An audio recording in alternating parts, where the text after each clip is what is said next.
कि होगी हर जरूरत पूरी, कांग्रेस है जरूरी। तो चाहे 2500 की बात हो, युवाओं को जो बेरोजगार हैं उन्हें 85-100 रुपया एक साल।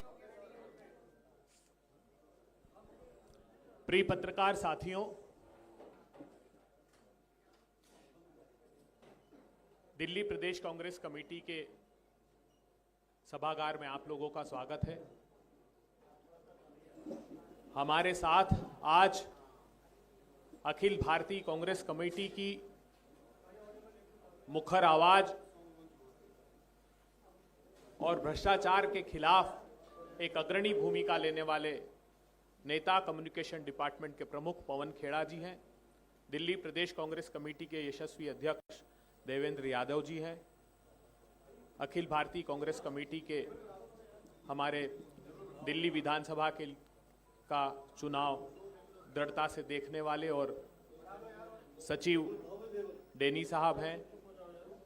पूर्व मंत्री नरेंद्र नाथ जी हैं। आज बेहद संवेदनशील विषय पर हमारे नेता आपसे एक पत्रकार वार्ता को संबोधित करेंगे। भीषणतम भ्रष्टाचार का पर्दाफाश आज इस मंच से होगा। मैं आग्रह करता हूं पवन खेड़ा जी से कि वे संबोधित करें। नमस्कार साथियों, शराब स्वास्थ्य के लिए हानिकारक है, ये तो हम सब जानते हैं। और शराब की लत इंसान को, परिवार को, समाज को बर्बाद कर देती, ये भी हम सब जानते हैं। लेकिन शराब से पैसा बनाने की लत ना केवल इंसान को, उसके चरित्र को, हमने तो देखा हमारी आंखों के सामने, इस पूरे शहर को उसने बर्बाद कर दिया। और ये जो अल्कोहल अफेक्टेड पार्टी, आप आम आदमी पार्टी जिसको आप लोग कहते हैं, अल्कोहल अफेक्टेड पार्टी ने अंतर्राष्ट्रीय स्तर के इंफ्रास्ट्रक्चर वाले शहर को कैसे तबाह किया, हमारी आंखों के सामने तबाह किया। आप सब देख रहे थे, हम सब देख रहे थे, हम सब गवाह हैं इस बात के कि इस शहर को, इसके इंफ्रास्ट्रक्चर को एक कूड़े के ढेर में बना के रख दिया। दिल्ली के शराब के ठेकों की जो दलाली, उसमें लिप्त शराब मंत्री का एक खुलासा। और हैरानी की बात है, ये इसी पार्टी में हो सकता है कि जो शराब मंत्री था, जो शराब का मैनेजर था ठेके बांटने का, वही शिक्षा मंत्री था। ये किसी और पार्टी में संभव नहीं है। लेकिन जिस तरह से जो हम आज ऑडियो आपके सामने रखना चाह रहे हैं, सुनाना चाह रहे हैं, एक सिटिंग एमएलए, आम आदमी पार्टी का एक सिटिंग एमएलए खुलासा कर रहा है अपनी ही पार्टी के कैबिनेट के शराब मंत्री या शिक्षा मंत्री का, कि कैसे उन्होंने घोटाला किया। और वो जब ये नाम ले रहा है तो वो एक और एमएलए का भी, बादली एमएलए का भी नाम ले रहा है, जो सुनने में आ रहा है, अभी आपको सुनाते हैं हम।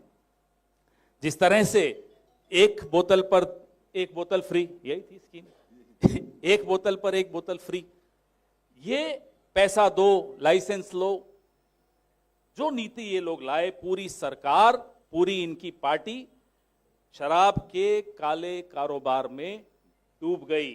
जैसा कि उस दिन हम चर्चा कर रहे थे कि ये बोलते थे केजरीवाल जी की हर मर्ज की दवा है उनके पास, दवा तो नहीं दिखी, दारू की दलाली जरूर दिखी, और उसमें ये डूबते हुए दिखे। अब बाकी बातें हमारे साथी, हमारे अध्यक्ष नौजवान नेता देवेंद्र यादव जी इस ऑडियो रिकॉर्डिंग के बाद आपके सामने रखेंगे। जरा ऑडियो रिकॉर्डिंग चलाइए। आपको 10 लोगों को भेजा गया सर्वे करने। कौन है ये लोग? 10 में कौन है? पार्टी के अरविंद जी के जो सबसे नजदीक रहते हैं, विभव, जस्मीन, नायर तो हर टाइम अविष्टम साथ ही रहता है। जो दिल्ली में बदनामी, अरविंद जी समझ नहीं पा रहे आज भी, जो दिल्ली में बदनाम हुए अरविंद जी, वो किसने करवाया? नायर ने करवाया। क्योंकि वो जो दारू की पॉलिसी लेके आया, नायर लेके आयु पैसे के लिए। जो चुनाव देखो, पब्लिक सब समझती है। मैं तो पार्टी में रहा हूँ, आज भी हम कि अंदर पब्लिक की पूछे ना यार, दारू, मैं मनीष जी को जब दारू पॉलिसी ला ना, मैं मनीष जी के साथ बैठा था, मैं सर इसको रहने दो, जो नेगेटिव फैलाएगी क्षेत्र में। कह रहा यार तुझे क्या पता, पार्टी को पैसे चाहिए होते हैं, कहाँ से आओगे? इतने स्टेटों में चुनाव है, कैसे लड़ोगे? तो यार कहीं ना कहीं मेरे से तो यहाँ तक कहा तू भी कर ले, सेटलमेंट तेरे भी खुल जाएगा, बड़ा कंपनी ये वो बात बच गया था। तो नेक्स्ट टाइम तो बना लिया था प्लान, बना लिया था मन्ना राजेश ने मिलकर कि भाई अब बना मैं तो बच गया। पैर भगवान का शुक्र हुआ ना, हम भी आज जेल में होते दारू केस में। तो ये नायर ने पॉलिसी बनाई, ऐसे करके ऐसे ऐसे ऐसे। उस टाइम गुजरात चुनाव इन्होंने लड़ा, पैसा तो इतना थोड़ी था। गोवा के हर चुनाव लड़ा इन्होंने पूरा, फिर पंजाब दिल्ली में है दिए गए। पैसा कहाँ से था? पैसा तो सभी इन्हीं रास्तों से आया था। चलो अब तो पंजाब से आ रहा है इनके पास लगाने के लिए, अब तो पंजाब से लाया जा रहा है। तो आपने ये सुना, ये नरेला के सिटिंग एमएलए हैं शरद चौहान, जो वार्ता कर रहे हैं किसी से और बता रहे हैं कि मनीष के साथ ये बैठे थे जब नायर शराब पॉलिसी लाया, उसके ऊपर चर्चा हुई और इन्होंने मनीष को कहा कि भाई ये मत करिए, ये क्षेत्र में बड़ी गड़बड़ हो जाएगी, हर क्षेत्र में ये शराब की दुकानें खुल जाएंगी।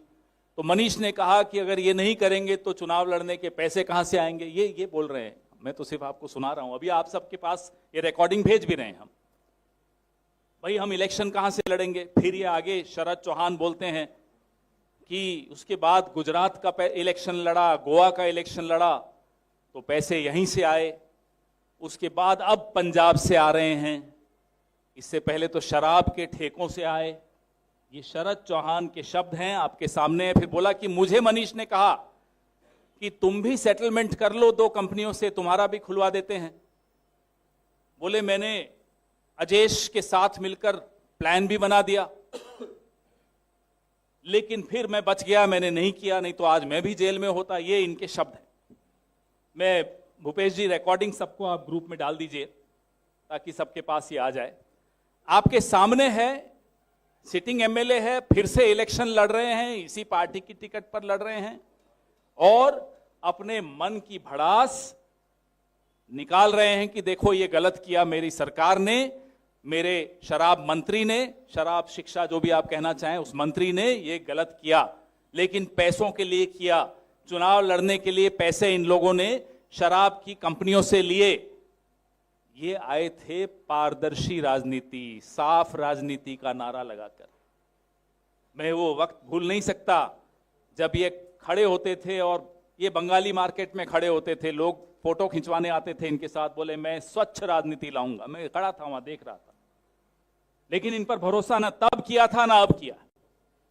इनकी असलियत अब आपके सामने है कि कैसे, और किसी भी राज्य का मुख्यमंत्री, देवेंद्र जी और मैं आज चर्चा कर रहे थे अभी कमरे में, भारत के इतिहास में कभी ऐसा नहीं हुआ होगा कि एक राज्य के मुख्यमंत्री ने राष्ट्रीय अंतर्राष्ट्रीय स्तर का घोटाला किया हो। उत्तर से दक्षिण तक, दिल्ली से हैदराबाद तक का यह शराब घोटाला, ये काबिलियत तो है, ये मैं मानता हूं। घोटाला ऐसा करते हैं कि वो ग्लोबल हो जाता है। दिल्ली वाले अब बर्दाश्त नहीं करेंगे। दिल्ली के लोगों को, अपने बच्चों को शिक्षा देने के लिए एक शराब घोटाले का मैनेजर नहीं चाहिए। मैं देवेंद्र यादव जी से अब आग्रह करूंगा कि इस बात को आगे बढ़ाएं। धन्यवाद पवन जी। सभी साथियों को धन्यवाद। आप लोग लगातार हमारी प्रेस कॉन्फ्रेंसिस को कवर करने के लिए आते हैं और जो दिल्ली के मुद्दे हैं, हमारी ये कोशिश है कि उनको लगातार आप तक पहुंचाने का काम करें। और उसी क्रम में आज आदरणीय पवन खेड़ा जी ने अभी आप सबको एक क्लिप सुनाई और उस क्लिप के जरिए ये स्पष्ट होता है कि कितना सामाजिक पतन आज जो हमारे विधायकगण हैं और जो मौजूदा सरकार है उसके उप मुख्यमंत्री हों, मंत्री हों, हम सब जानते हैं कि इसी शराब घोटाले के तहत हमारी कांग्रेस की अपनी शिकायत के बाद वो लोग ना सिर्फ जेल में रहकर आए बल्कि आज भी बेल पर बाहर आए हैं और बेल की कंडीशंस आपको सबको मालूम है। हम ये लगातार कहते रहे हैं कि जो आम आदमी पार्टी की सरकार रही है उसने अपने चरित्र को जैसा दिखाने की पहले कोशिश की थी, जो वादे दिल्ली की जनता के साथ किए थे, और उसमें एक बहुत बड़ा वादा ये भी था कि हम भ्रष्टाचार खत्म करेंगे और हम पारदर्शिता लाने का काम करेंगे। उसके बिल्कुल विपरीत हम और आप देख रहे हैं कि इनके जो कहनी, कथनी और करनी में जमीन आसमान का फर्क साफ नजर आता है। अलीपुर से मौजूदा विधायक और आज वहां पर पुनः चुनाव लड़ रहे शरद चौहान जी की आवाज, जिसमें उन्होंने बहुत स्पष्ट रूप से मनीष सिसोदिया जी को कटघरे में खड़ा किया है। अलीपुर, नरेला बोलते हैं basically, Narela, Alipur is part of that Narela. तो नरेला विधानसभा से मौजूदा विधायक और करंट में कैंडिडेट भी, उनकी अपनी आवाज में वो बता रहे हैं किस तरीके से ये जो पूरा ऑपरेशन था, ये जो स्कैम था, उसको जो टॉप में बैठी आम आदमी पार्टी की लीडरशिप है उसने अंजाम देने का काम किया। वो कहते हैं, हमारे देसी भाषा में बोलते हैं कि लड्डू बटेगा तो सब में, अपने जो परिवार वाले हैं, जानकार हैं, पहचान वाले, उस सब में बटेगा। तो ये ना सिर्फ केंद्रीय नेतृत्व जो जेल गया है, उसके अलावा भी बहुत सारे ऐसे इनके अपने प्रिय लोग हैं जिनको फायदा पहुंचाने का, एक भ्रष्टाचार के तहत फायदा पहुंचाने का काम आम आदमी पार्टी की सरकार ने किया है। हम आज जब विधानसभाओं में जा रहे हैं, घर घर जाने के अपना जो डोर टू डोर करने का काम कर रहे हैं, उसमें आज प्रमुखता के साथ ये मुद्दा भी सामने आता है, क्योंकि पिछले 10 सालों में शराब और नशे का जो व्यापार, इलीगल व्यापार दिल्ली में बढ़ा है, उससे विशेष रूप से हमारी माताएं, बहनें बहुत ज़्यादा प्रताड़ित हैं। बेरोजगारी की मार है और बेरोजगारी के चलते आज उनके बच्चे, उनके परिवार के लोग जिस तरीके से नशे की ओर आकर्षित हो रहे हैं, ये एक बहुत चिंता का विषय है। आपने अभी कुछ दिन पहले सोशल मीडिया पर इसी शराब घोटाले को चलकर जो सीएजी की रिपोर्ट लीक हुई, उसमें भी स्पष्ट तौर से कहा गया है कि 2000 करोड़ रुपए का नुकसान सरकार को इस योजना के तहत हुआ है। तो मैं आप सभी से ये गुजारिश करूंगा कि जो इनका असली चेहरा है आम आदमी पार्टी का, उसको उजागर करने में आप सबका सहयोग मिलेगा। मैं पुनः एक बार आप सबका धन्यवाद करता हूं। डैनी जी हमारे सेक्रेटरी हैं, इनका धन्यवाद करता हूं। अभय जी